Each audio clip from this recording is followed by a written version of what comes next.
వక్రతుండ మహాకాయ కోటి సూర్యసమప్రభ నిర్విఘ్నం కురు మే దేవ సర్వకార్యేషు సర్వదా.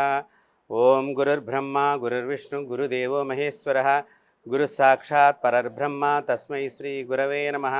గురవే సర్వలోకానాం విషజే భవరోగిణాం నిధే సర్వవిద్యానాం శ్రీ దక్షిణామూర్తయే నమః. యా దేవీ సర్వభూతేషు మాతృరూపేణ సంస్థిత. నమస్తస్యై నమస్తస్యై నమస్తస్యై నమో నమః. సర్వమంగళమాంగళ్యే శివే సర్వార్థసాధకే శరణ్యే త్రయంబకే దేవి గౌరీ నారాయణి నమోస్తుతే.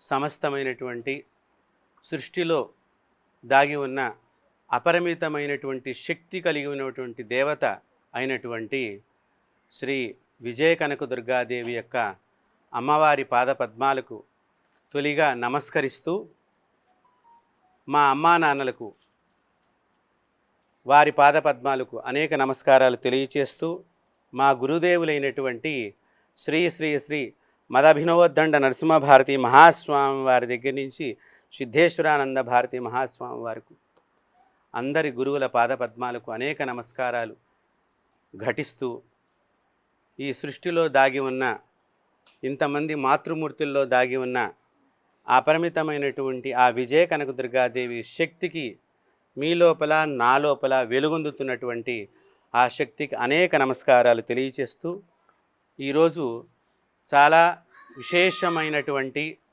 పరమ పవిత్రమైనటువంటి పర్వదినం, శ్రావణ మాసం, మంగళవారం. అందున ఈ శ్రావణ మాసంలో చివరిగా వచ్చే అమావాస్య కంటే వచ్చే ముందర మంగళవారం రోజున మనం ఈ అమ్మవారి సన్నిధానంలో కూర్చుని అమ్మవారికి మాలాంటి వాళ్ళు లేతే శ్రీ విద్యోపాసన తెలిసినటువంటి వారు, మహామంత్రం ఉపదేశమైనటువంటి వారు నవావరణ పూజ అని చేస్తూ ఉంటారు. ఈ నవావరణ పూజలో 9 ఆవరణలు ఉంటాయి. దానిలో మనం మణిద్వీపంలో కూడా 9 రకాలైనటువంటి గోడలు దాటి అమ్మవారి సన్నిధానానికి చేరుతున్నట్లుగా మనకి గోచరమవుతుంది. ఎవరైతే ఈ శ్రావణ మాసంలో ఈ అమ్మవారి యొక్క మణిద్వీప వర్ణన పారాయణని ఒక దేవతా స్థలంలో, ఒక దేవత కొలువై ఉన్నటువంటి ఆవిడ స్థలమై ఉండాలి. అందుకని మీరు చాలామంది దేవాలయాలు అని అంటూ ఉంటారు, కానీ దేవాలయం కాదు, అదేదో మనం వాడుకగా మాట్లాడేటువంటి ఒక పదము తప్ప. ఈ స్థానం ఎవరిది అంటే విజయ కనకదుర్గా దేవ స్థానము, దేవుడి యొక్క స్థానం. కాబట్టి అంటే ఈ స్థలం పేరంతా కూడా అమ్మవారి పేరే ఉంటుంది. ఇప్పుడు మన ఇంటి పేరు, మన స్థలం అనుకోండి, మన ఇల్లు అనుకోండి, మన పేరు మీద ఎట్లాగైతే డాక్యుమెంట్ ఉంటుందో ఈ స్థలం కూడా ఆవిడదే. దీనికి ఒక డాక్యుమెంట్గా మనం చెప్పక్కర్లేదు, కానీ ప్రపంచమంతా ఆవిడదే. కాతే ఏమిటి, ప్రభుత్వం వారికి మనకి మధ్య ఒక వడంబడికలాగా ఇదేదో నా ఇల్లు అని మనం ఒక 4 సరిహద్దులు పెట్టుకుని 4 దిక్కులా మన ఇంటిని రిజిస్ట్రేషన్ అని చేయించుకుంటున్నాం. కానీ ఈ సృష్టిలో ఉండే ప్రతి స్థలం కూడా అమ్మవారిదే.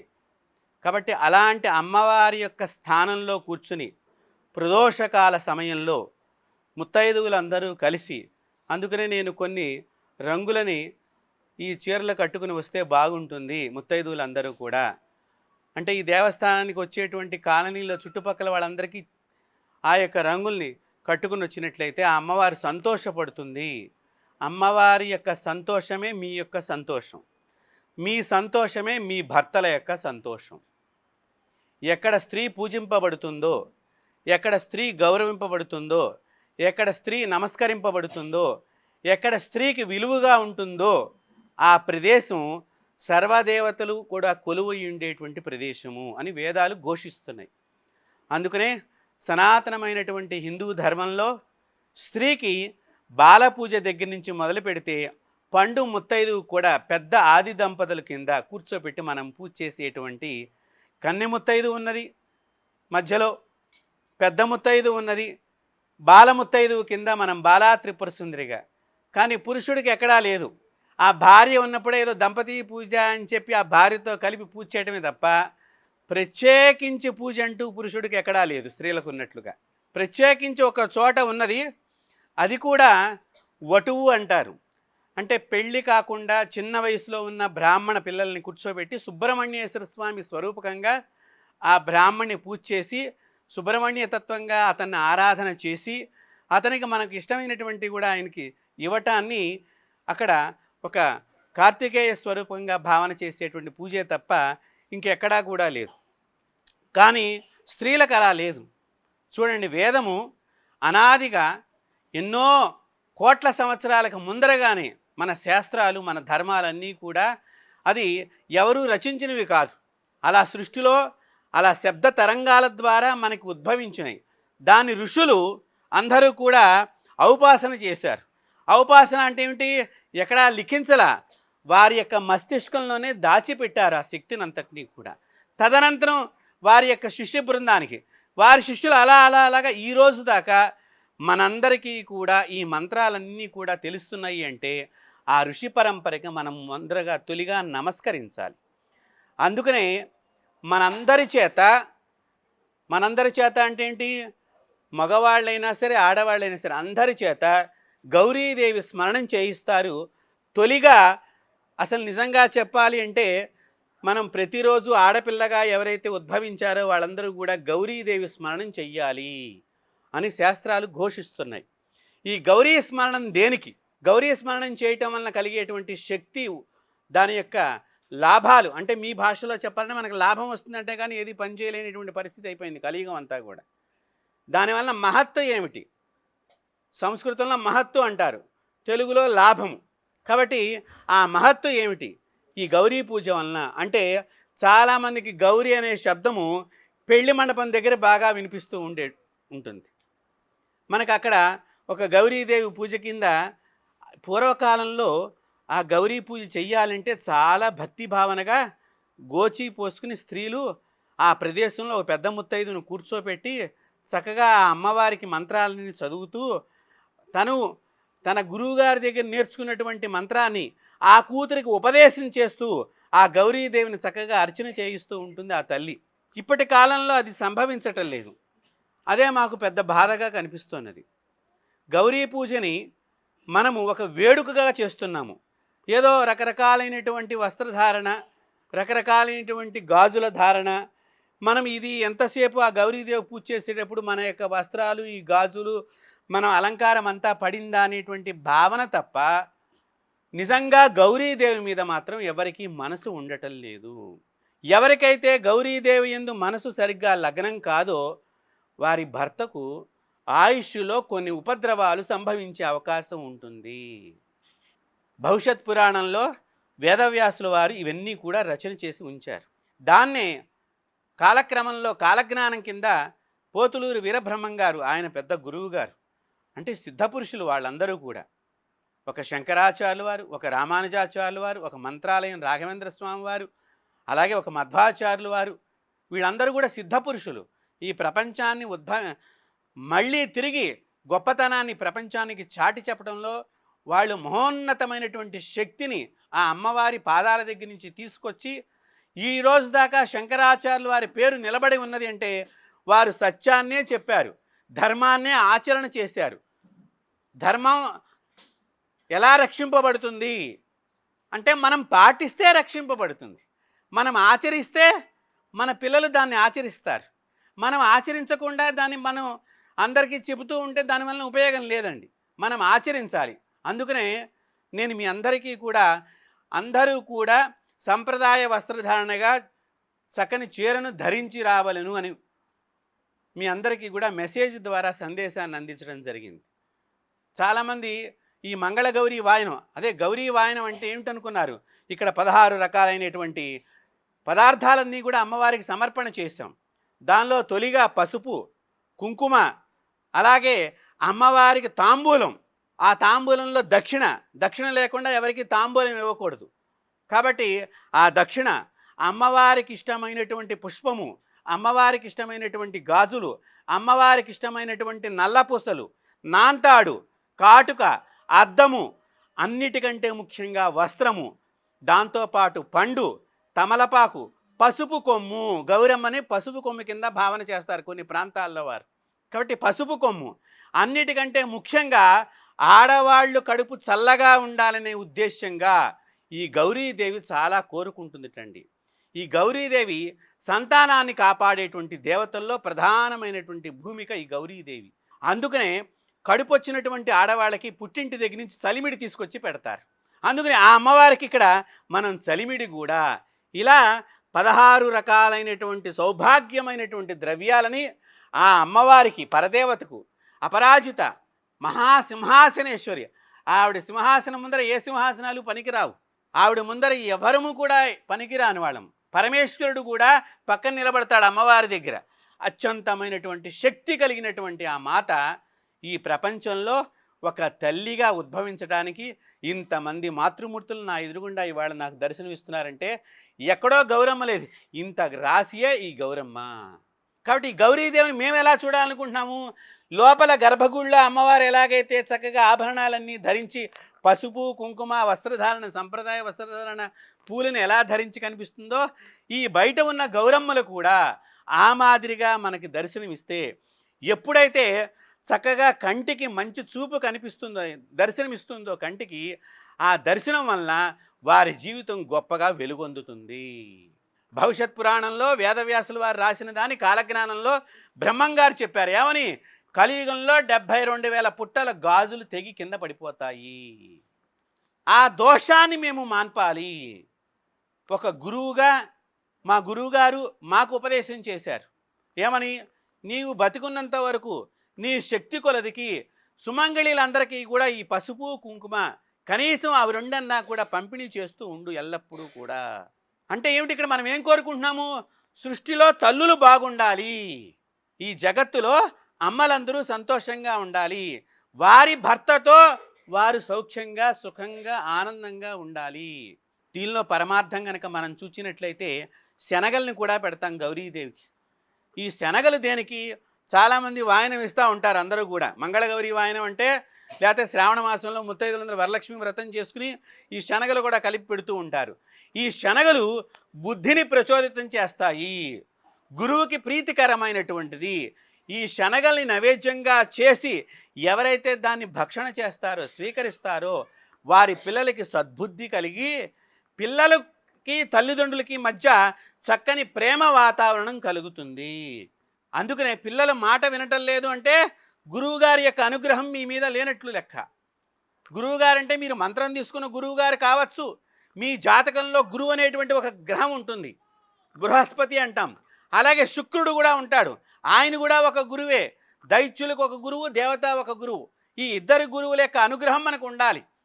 ముఖ్యంగా భర్తతో ఆనందంగా జీవించాలి అంటే శుక్రాచార్యులు శుక్ర గురువు ఆనందంగా మన జాతకంలో బాగుండాలి. అలాగే బృహస్పతి గురువు మనకు మంచిగా ఉన్నాడంటే మన పిల్లలకి తల్లిదండ్రులకి మధ్య భావన చాలా బాగుంటుంది. దానికి ఈ శనగలు దోహదపడుతూ ఉంటాయి. ఇందాకే చెప్పా, గౌరీదేవికి ముఖ్యంగా పిల్లల్ని కాపాడేటువంటి దేవత. ఆ దేవత ఏం కోరుకుంటోంది? నీ పిల్లలు నీ మాట వినాలి అంటే గురువుకి సంబంధించిన ధాన్యాన్ని నాకు నివేదన చేసి వారి చేత, అంటే వచ్చినటువంటి ముత్తైదువులందరికీ నువ్వు దానం ఇచ్చినట్లయితే ఈ వాయన దానం అనేటువంటిది ఇచ్చినట్టు. అందుకనే ఈ వాయన దానం ఇచ్చేవాళ్ళు కూడా ఏమని చెప్తారంటే, అమ్మా నిన్ను నేను గౌరీదేవిగా భావన చేస్తున్నాను, శ్రావణ మంగళవారం మహాలక్ష్మిగా భావన చేస్తానంటే ఆ పుచ్చుకునే ఆవిడ కూడా నేను శ్రావణ మంగళ గౌరీదేవిని అంటూ ఉంటుంది. చూడండి, అంటే ఇచ్చే ఆవిడ గౌరీదేవి, పుచ్చుకునే ఆవిడ శ్రావణ గౌరీలాగా. అంటే ఎంత శక్తివంతమైన తాంబూలమో మీరు ఆలోచన చెయ్యండి. కాటుక తయారు చేస్తారు. ఈ కంపల్సరిగా ఈ శ్రావణ మాసం వాయినాలు ఇచ్చేటువంటి మంగళగౌరి వ్రతం కానీ శుక్రవారం వ్రతం చేసేటువంటి వాళ్ళందరూ కూడా ఒక దీపానికి దాన్ని చాలా పవిత్రంగా ఆ దీపాన్ని ఆరాధన చేస్తారు. ఆరాధన చేసి చక్కని ఇత్తడి కాడకు కానీ ఇత్తడి బేసినకి కానీ ఆవు నెయ్యి పట్టించి ఆ దీపం పైన ఇలా బోర్లించి పెడతారు. దానికి కాటుక తయారవుతుంది.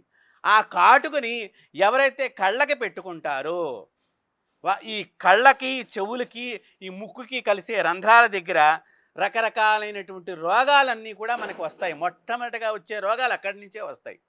కరోనా వైరస్ కూడా అక్కడనే ప్రారంభమైంది.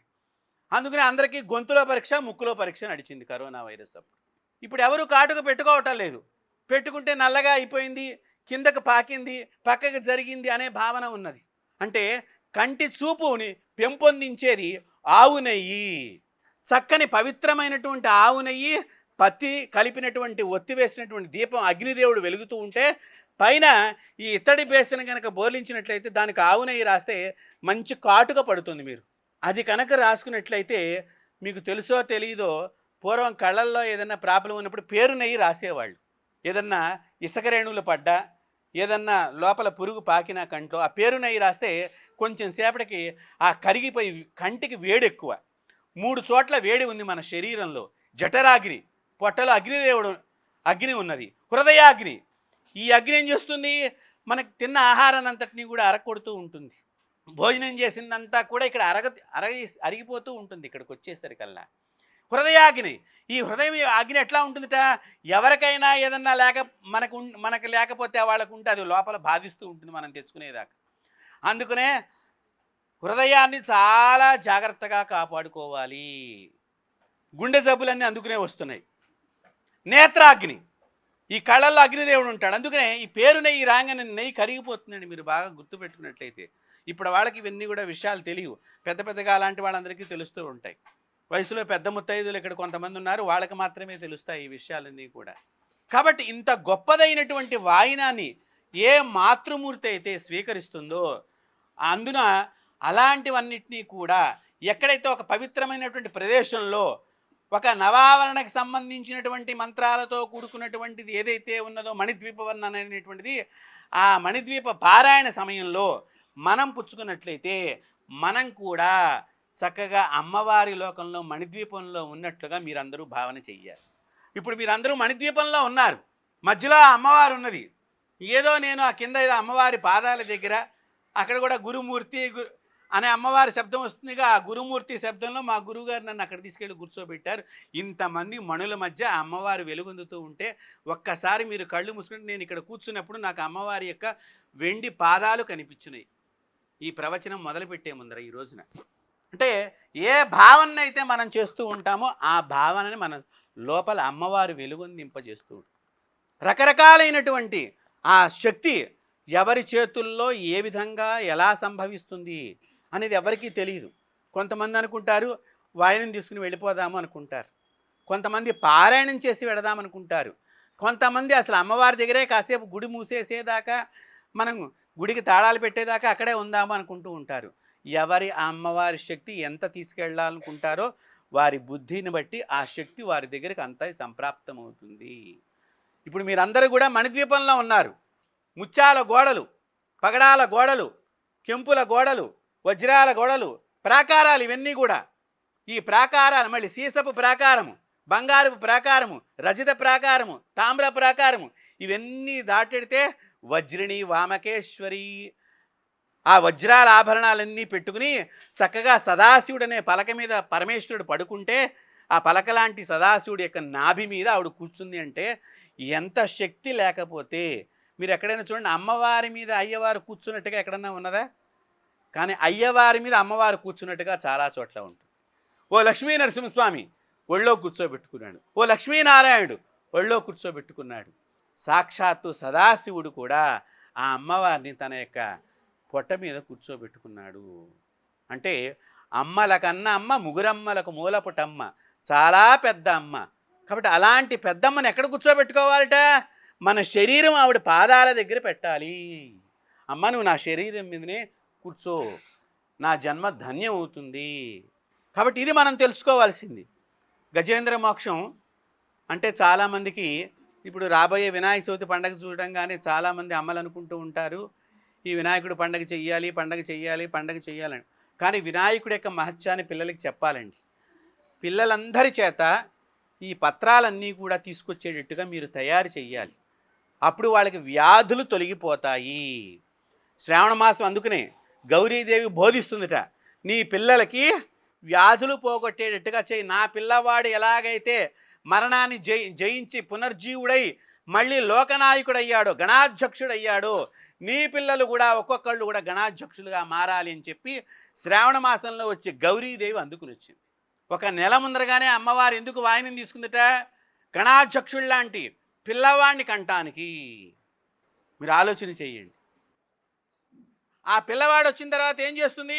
ఒరే, మన పితృదేవతలు లోకాల్లో ఉన్నారు, ఆ పితృదేవతలందరినీ పూజ చెయ్యాలని చెప్పి మనకి భాద్రపద మాసంలో చివరి 15 రోజులు కూడా పితృపక్ష అమావాస్యలు అని అంటూ ఉంటాం. ఆ పితృదేవతలకు తొలిగా మనం పూజ చేస్తూ ఉంటాం ఆ 15 రోజులు కూడా. ఈ గౌరీదేవి చెప్తోంది అందుకనే శనగలు అనేటువంటి దానికి జ్ఞానాన్ని బోధించడం. ఈ వాయనంలో ఇక్కడ మీ అందరూ కూడా చూస్తారు ఏమేమి వాయనాలు మనం పుచ్చుకుంటున్నాము. రేపొద్దున మీ ఇళ్లల్లో కూడా మీరు ముత్తైదువుకి ఎట్లాంటి వాయనం ఇవ్వాలి, మంగళగౌరి అంటే ఏ విధంగా ఉంటుంది అనేటువంటి విషయాన్ని మీ అందరికీ కూడా మనం తెలియచేస్తున్నాం. అందులో ఈ విషయాన్ని తెలియచేస్తున్నాం అనగానే చక్కగా బిగ్ టీవీ ఛానల్ వారు మేము తొలిగా ప్రసారం చేయాలి, ఇంతవరకు కూడా చక్కని విషయాలు ఎక్కడా రాలేదు, మా ఛానల్ ద్వారా ఈ ప్రపంచానికి అంతటికి కూడా తెలిసి అందరూ కూడా దీర్ఘ సుమంగళిగా వర్ధిల్లాలి అని చెప్పి మొన్న నాతో ఆ బిగ్ టీవీ ఛానల్ ఎండి గారు చెప్పడం జరిగింది. గురువుగారు మీరు చేసే కార్యక్రమానికి మేము ఉచితంగా మీకు సపోర్ట్గా ఎప్పుడైనా నిలబడతాము అని చెప్పి. అంటే వారు ఎక్కడ, నేను ఎక్కడ, మన దేవాలయం ఎక్కడున్నది, వారి ఛానల్ ఎక్కడున్నది, వారు ఎంత చక్కగా ఈరోజున వచ్చి ఈ కార్యక్రమాన్ని అంతటినీ కూడా చిత్రీకరించి దీన్ని వారు ప్రసారం చేస్తున్నారంటే సనాతన హిందూ ధర్మానికి ఆ బిగ్ టీవీ వారు కూడా అంత కంకణం కట్టుకున్నారు. కాబట్టి అలాంటి మంచికి మనం మంచి చేస్తున్నామనగానే ఒక ఛానల్ వారు వచ్చారు, మేము ఈ కార్యక్రమం చేస్తున్నామనగానే దీని ఒక దాతను దగ్గరగా ఈ రోజున ఈ యొక్క కార్యక్రమానికి 55,000 రూపాయల ఖర్చు జరిగింది. ఈ 55,000ల్లో రూర్కెలాలో ఉండేటువంటి నా శిష్యురాలు, కౌసల్య కాలనీలో ఉండేటువంటి శిష్యురాలు కలిసి దీని వారు 3 వంతులు ఆర్థికంగా సహాయం చేస్తే మిగతాదంతా కూడా మేము మా కుటుంబం తరఫున ఆ కార్యక్రమంలో మాకు కూడా అమ్మవారు పాల్గొనే భాగ్యాన్ని కలిగించింది. ఇంతేకాకుండా ఈ వాయనం ఇస్తున్నాం సరే బాగానే ఉంది, అమ్మవారికి చీర కూడా అంటే ఏదో దానిలో ఒక అందరికీ చీరలు పెట్టాలి అంటే దేవస్థానం తరఫు నుంచి చాలా ఖర్చుతో కూడుకున్నటువంటి పని. కాబట్టి ఒక 4 ముత్తైదులను అమ్మవారి కన్నా మీరు సమర్పణ చేస్తే చీర బాగుంటుందమ్మా అనగానే ఒక 4 కాలనీల నుంచి 4 ముత్తైదువులు కూడా అమ్మవారికి చీరలు తీసుకురావటం జరిగింది. అంటే ఏంటి, ఇక్కడ గురువుగారి ఆధ్వర్యంలో ప్రతి ఒక్కటి సశాస్త్రీయంగా జరుగుతుంది. ఎక్కడ రూర్కెల ఆవిడ అక్కడి నుంచి ఆవిడ లేదు ఈ రోజున చూడండి, ఒక వాయనం పుచ్చుకుంటానికి ఆవిడ లేదు ఇక్కడ, కానీ ఈ కార్యక్రమానికి ఆవిడ సహకరిస్తోందంటే అమ్మవారు ఆవిడకి ఎంత ఇక్కడికి ఈ ఫోటో అమ్మవారి యొక్క ఫోటో రోజు కూడా ఆవిడ చూసి దర్శనం చేసుకుని ఒకసారి ఈ అమ్మవారి ఫోటోకి దండం పెట్టుకుంటే వాళ్ళ అబ్బాయికి అనారోగ్యం వస్తే డాక్టర్లు చేతులు ఎత్తేసారట. అమ్మా నీవు తప్ప నాకు ఇంకెవరూ శరణం లేదు, గురువుగారు నీ పాదాలు పట్టుకోమన్నారు అని చెప్పి నాకు ఫోన్ చేస్తే నేనేమని చెప్పాలి, అమ్మవారిని కాళ్ళు పట్టుకోమ్మా అక్కడి నుంచే అనగానే వెంటనే వాళ్ళ అబ్బాయి దగ్గరగా 1 రోజులో 15 రోజులు హాస్పిటల్లో ఉన్నాడు, కానీ ఆరోగ్యంగా వచ్చాడు. ఇవాళ అమెరికాలో ఉద్యోగం చేస్తున్నాడు. డాక్టర్లు చేతులెత్తేసినటువంటి పిల్లవాడు ఇవాళ అమెరికాలో ఉద్యోగం చేస్తున్నాడు. మన విజయ కనక దుర్గాదేవి అమ్మవారు ప్రపంచం అంతా చూస్తోంది. అంత పెద్ద అమ్మవారు కాబట్టి ఇంత పెద్ద టీవీ ఛానల్ వాళ్ళు వచ్చారు, బిగ్ టీవీ. ఇందాకే వారు అన్నారు, అయ్యో మేము లైవ్ వేసేవాళ్ళం కదండి మొత్తం అంతా కూడా. అంటే అందరూ రావటము ఇవన్నీ లేట్ అవుతాయి అనే ఒక ఉద్దేశంగా వారిని రికార్డ్ చేసి తర్వాత ప్రసారం చేయండి అని చెప్పడం జరిగింది. కాబట్టి మీరు అందరూ కూడా ఒకటి తెలుసుకోండి, మనం ఒక మంచి పని చేద్దాము అనుకుంటే మనకు తెలియకుండా మన వెనకాతల దేవత ప్రయాణం చేస్తూ ఉంటుంది. అది మీరు గమనించాలి. మీ ఇంట్లో కూడా దేవుడి ఫోటో మీతో మాట్లాడుతుంది.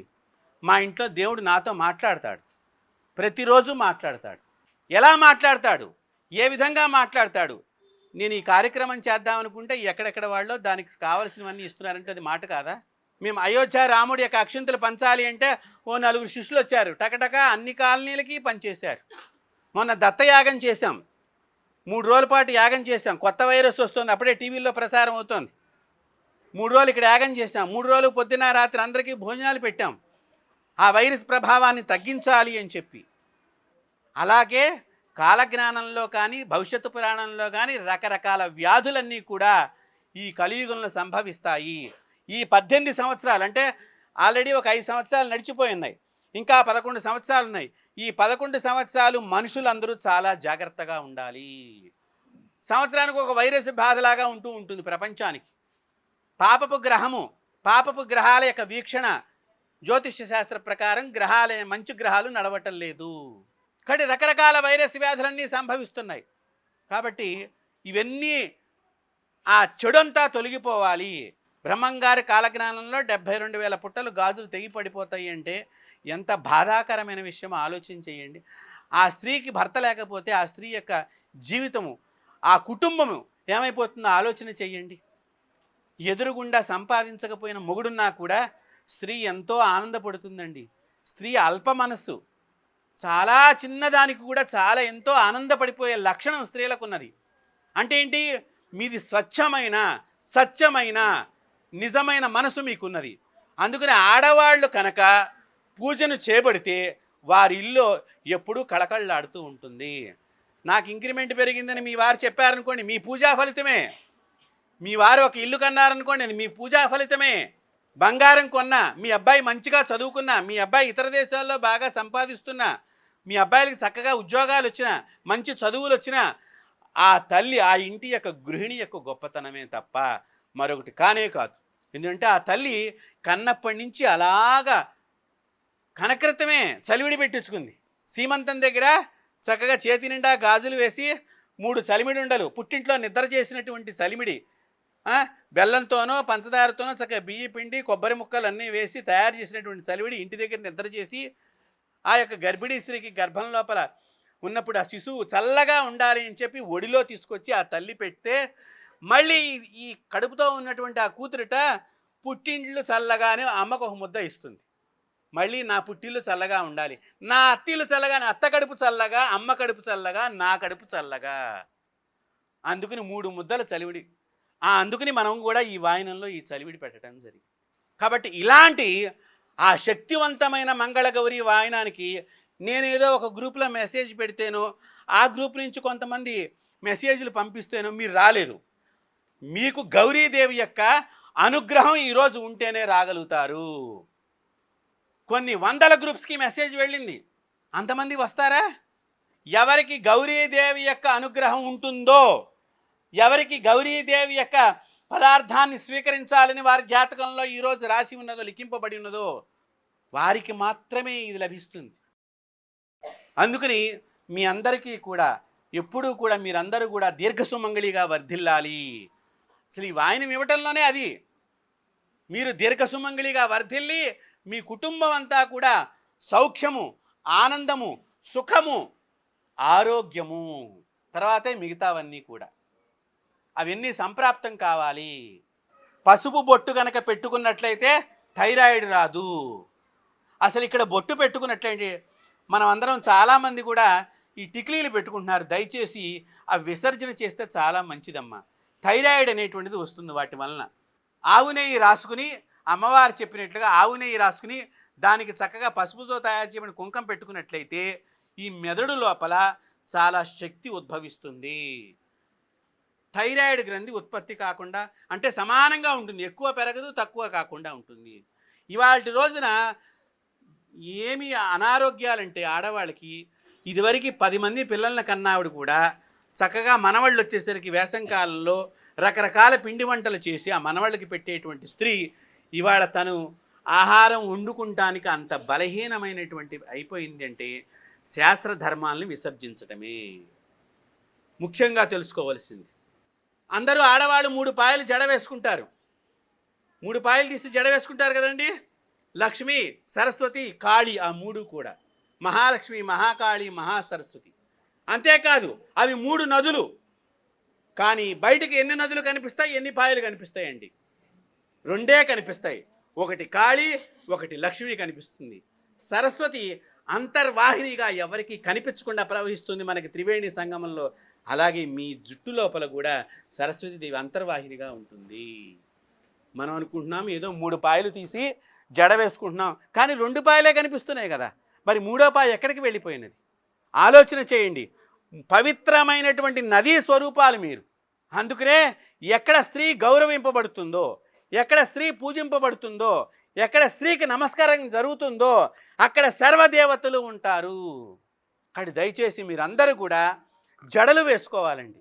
గర్భిణీ స్త్రీలు ముఖ్యంగా జడ వేసుకున్న తర్వాత ఆ జడ కొసల్ని భూదేవి చూడకుండా పైకి మడత పెట్టాలి. లేకపోతే నరాల బలహీనం కలిగిన సంతానం ఉత్పత్తి అవుతుంది. ఇన్ని రకాలుగా చెప్పారు శాస్త్రంలో. 2 జడలు వేసుకుంటే పెళ్ళి కాని చిన్నపిల్లలు అన్నట్లు, పెళ్ళైతే కనుక ఒక జడ వేసుకున్నట్టు, పిల్లలు పుడితే కొప్పు పెట్టుకున్నట్లుగా మన సంప్రదాయం ఉండేది పూర్వకాలంలో. పిల్లలు పుట్టిన వాళ్ళు కొప్పు పెట్టుకునేవారట. అంటే ఏంటి, వాళ్ళని చాలా జాగ్రత్తగా ఒక జడ వేసుకుని. అందుకనే పూర్వకాలంలో ఇప్పుడు జరుగుతున్నటువంటి ప్రాపంచకంలో ఇప్పుడు జరుగుతున్నటువంటి మహిళల మీద చర్యలు ఇదివరకు లేవు, చెడ్డ చర్యలు. అందరం చక్కగా ఆనందంగా జీవించాం, అందరం కూడా ఆనందంగా రక్షింపబడ్డాం, అందరం కూడా చాలా గౌరవింపబడ్డాం. అందుకనే 100 రూపాయలు వచ్చినా 10 మందిని కన్నా ఆ ఇంట్లో చక్కగా 10 మందికి మంచిగా పెళ్ళిళ్ళు చేశారు. మనవాళ్ళు వచ్చేవాళ్ళు, మనవరాళ్ళు వచ్చేవాళ్ళు, అల్లుళ్ళు వచ్చేవాళ్ళు, కోడళ్ళు వచ్చేవాళ్ళు, కూతుళ్ళు వచ్చేవాళ్ళు, కొడుకులు వచ్చేవాళ్ళు. కానీ అందరూ సంతృప్తిగా భోజనం చేశారు. అదే మణిద్వీప వర్ణన. మనం పారాయణం చేస్తున్నాం, లలితా పారాయణం చేస్తున్నాం, కోటి కుంకుమార్చన చేస్తున్నాం, సౌందర్యలహరి పారాయణం చేస్తున్నాం, మణిద్వీప పారాయణం చేస్తున్నాం. అయ్యో చాలా మీరు గమ్మత్తుగా మీరు ఆలోచన చెయ్యండి. రాముడు చేసే మంత్రమేమో, రాములు వారు చెప్తున్నాను, రాముడు చేసే మంత్రమేమో శివపంచాక్షరి మంత్రం జపం చేస్తాడు. ఆయన చెప్పిందేమో భాగవతం రాయమని చెప్పాడు. ఎవరికి? పోతన వారికి, భక్త పోతన గారికి భాగవతం రాయమని చెప్పాడు. కానీ భక్త పోతన జపం చేసిందేమో రాముడి నామం. చూడండి ఎంత గమ్మత్తుగా ఉందో. శివనామాన్ని జపం చేస్తే ఎవరు? రాముడు. ఆ రాముడు ఏం చేశాడు? కృష్ణుడికి సంబంధించిన భాగవతం అంతా కూడా రాయించాడు ఒక రామ భక్తుడి చేత. పలికెడిది భాగవతమట, పలికించడు వాడు. కాబట్టి మీరు ఆలోచన చెయ్యండి. దేవతలు మన ఒక మంత్రాన్ని జపం చేస్తూ ఉంటే ఇంకో దేవత సంబంధమైనటువంటి మనుషులు వచ్చి మన బాధలన్నింటినీ కూడా తొలగించి వేస్తూ ఉంటారు. అది మనం గమనించాలి ఇక్కడ. కాబట్టి మీరందరూ కూడా ఆ అమ్మవారి ఆజ్ఞగా నేను మీ అందరికీ సందేశాన్ని ఇచ్చాను. ఈ సందేశంలో ఇంతమంది మంగళగౌరీలు నా ఎదురుగుండా ఉన్నారు అంటే నా జన్మ ధన్యం. నేను గౌరీ లోకానికి వెళ్ళినట్లే, మా అమ్మ చక్కగా గౌరీ పూజ చేసినట్లే. అందుకనే ఆ శనగలు తినబట్టే మంచి బుద్ధి వచ్చిందేమో, మంచి పని చేస్తున్నాం. ఆ చలివిడి తిన్నామేమో, ఆ అమ్మవారికి పెట్టిన ప్రసాదం తిన్నామేమో, మంచి చక్కని బుద్ధి గురువుల యొక్క అనుగ్రహం చేత ఇంతమంది గౌరీదేవుల్ని ఒకే సమయంలో ఒకే ప్రదేశంలో నేను చూస్తూ అందరికీ కూడా చూసేటువంటి సౌకర్యాన్ని మనకి ఈ బిగ్ టీవీ ఛానల్ వాళ్ళు ఇవ్వటం జరిగింది. అంటే ఎంత అదృష్టమో ఆలోచన చెయ్యండి. For more videos like this, subscribe Big TV channel.